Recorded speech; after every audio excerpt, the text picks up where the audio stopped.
just stay well clear of, because like I say, you might as well just have a cup of coffee. Hey, Coach Ben here, and welcome to today's video in which we are going to be running through the supplements that work and those that don't. So if you want to maximize your results and minimize the amount of money that you are wasting on supplements that quite frankly are going to do not a lot for you, then stay tuned, because this is going to save you a lot of time and a lot of money. And for those that stick around till the end, I've got a complete ultimate free supplement guide which I'm going to be giving you for free, so make sure you stay tuned for that. But without further ado, let's get into the video and run through, in my opinion and according to evidence, what supplements you should have in your gym bag and which should never be in there. So firstly, let's talk about the most researched and proven aid that you can get, and that is going to be creatine. Now, you can get this as a standalone separate supplement. You will also find it though in a lot of all-in-one proteins. So if you've got an all-in-one protein, you'll probably find it in there. And also pre-workouts, it's pretty common to find it in there. Now, as long as you're getting about 5 grams a day, that's all you're gonna need. Now, some people like to do a loading phase, which is where you take slightly more for the first few days to kind of load. But to be honest, all you've got to do is just make sure that you're getting 5 grams a day and you're good. Basically, all creatine is gonna do is it is gonna help hydrate your muscle cells. It is gonna help them hold more water. Basically going to give you a bit of added size and strength. It's a bit of a no-brainer. It is a win-win. Like I say, it is the most researched and proven supplement out there, which is why I always recommend make sure that you've got creatine in your supplement lineup. So next, we're going to talk about protein. Now, protein powders. A lot of people will say that you've got to have protein powders in, you've got to be having your protein bars and all of that lot. The thing that you have to remember is all that protein powder effectively is a powdered form of protein. If you are eating enough protein on a daily basis to hit your protein targets, you do not need this. But what you'll normally find is when you work out the amount of protein that you want to be gunning for every day, about 2 grams per kilogram of body weight, you will find quite quickly that is eating a hell of a lot of protein. Also, if you're trying to split that between 4 to 5 meals, 4 to 5 servings, it's a lot of meals to add in, it's a lot of meals to make. Now, if you then want to split that down, so say you're on 3 meals a day, by adding in 2 protein shakes a day, that's 2 of those protein servings taken care of. Low calorie, high protein, real easy, especially if you're on the go. The other added benefit that you've got is if you go for something like this, which is an all-in-one protein, you're also going to be getting things like your creatine in here. Again, you want to be adding for that 5 grams a day. And also you're going to get some added extras like some HMB, things like that, that just all round, you're going to get a bit more bang for your buck. It's a bit like taking 1 bottle in the shower instead of like 2 or 3. So again, you only really need to add these in if you're not getting enough protein in your day. If you are, you don't need them. So totally dependent on your protein requirements. Okay, so next we're going to be covering my big no-no, the big one that I just think is an absolute load of rubbish, very gimmicky and something that I would avoid at all costs. But for that, we're going to need another one of these. Okay, so now that we have got our coffee, fat burners, why I would say biggest drop of them all, avoid at all costs, save your money. Basically, all they tend to do, they're a stimulant. It's just like having a cup of coffee. So just have a cup of coffee. It's a hell of a lot cheaper. You're going to tend to find in a lot of fat burners, caffeine, you're going to find green tea extract and a few other fancy terms. But ultimately, they don't really do anything for you. All they are is a stimulant that's going to elevate your heart rate, try and suppress your appetite slightly, and this is how they work. Just stick to black coffee, save your money, they're quite expensive, and in my opinion, a big no-no, so drop them. Okay, so next, L-carnitine. So this can be useful. There is some evidence to show that if you are training fasted, it will help you tap into those fat stores to burn that for energy, but you know, it's a little bit here nor there. So If you do train fasted and you want to try and get a little bit of an added extra, then you can always try and add in some L-carnitine. Okay, so pre-workouts. These, in my opinion, are very, very useful. What you need to make sure of is with the amount of caffeine that you're consuming. It just depends on how tolerant you are. If you've got a high tolerance to caffeine, like I do, you can have a lot more of it before you start getting the jitters, you start feeling anxious, you have those kind of heart palpitations. You know, if you're getting to that stage, you're consuming too much caffeine. However, a lot of pre-workouts, so this one included, you are going to find that there are pump products in there. So what this is going to do is it's going to just help increase the blood flow. It's going to get more blood flow into the muscles. It's going to allow you to push a little bit harder. And also it's going to give you that really kind of vascular look that you will see on the gram and a lot of other places. So, you know, you can look out for that. The other thing, just remember, talking about creatine like we did before, just make sure that you've not got then creatine in your pre-workout, then your protein. You only need 5 grams of that a day. So you've just got to be careful when you're stacking to make sure you're not going massively over and consuming a load of stuff that you don't really need. But what you will also find with pre-workouts, you're looking at either caffeine, so a lot of them will include caffeine to give you that buzz, which this one does, but you can also get a lot of stim-free pre-workouts as well. So if you are quite sensitive to caffeine, then check out some of the stimulant-free pre-workouts. But if you're looking for that bit of an extra push in the gym, benefit being, you know, if you can get that extra rep, or you can just stick that weight up slightly more, you're going to break down your muscles more, which is going to give you a little bit more damage for your body to then have to repair, which is just going to give you that little bit of an edge. Okay, so done pre-workout. Fish oils.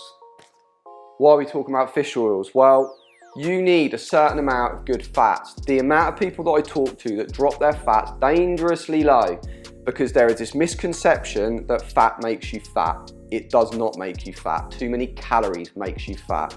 You need a certain amount of good fats in your diet to ensure that your hormone production, your testosterone, things like that are there. If you take your fats too low, you will screw up your results. You will also screw up your hormones.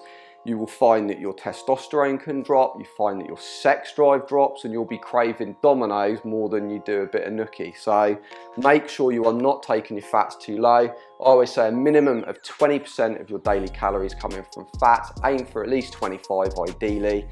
Remember, fats don't make you fat, too many calories do. So make sure you're getting enough fats. Vitamin D3. So vitamin D, sunlight in a bottle. Most people, especially in the UK, are deficient in vitamin D because we do not get enough sunlight. When we are out, we're covered in suntan lotion, so we're not absorbing it very well. We don't absorb much from food. So best to test, but I always supplement with vitamin D because I don't want to be deficient. It is a useful one to have in your gym bag, but again, I suggest doing a test. Now, coming on to the next one, which will cover that as well, we're talking about testosterone levels, testosterone boosters and things like that. And again, there are things that we can do, making sure we're getting enough fats, making sure we're doing resistance training, we're getting a good healthy diet.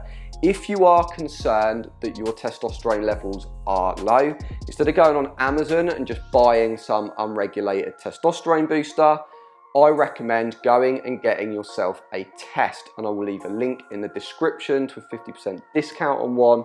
It's cheap as chips. You do it at home, send it off, and it will come back with your levels.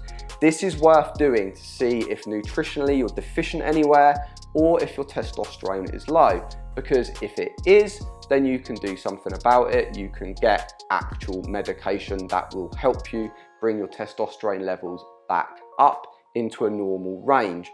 But you could find that you're just deficient, your fats are too low, there could be a whole host of other reasons. So before you just start trying to jam unregulated testosterone boosters, make sure you do the test and actually find out whether you are or not. And again, with that test, you will find out whether your vitamin D levels are too low as well. So moving on, vitamins, multivitamins.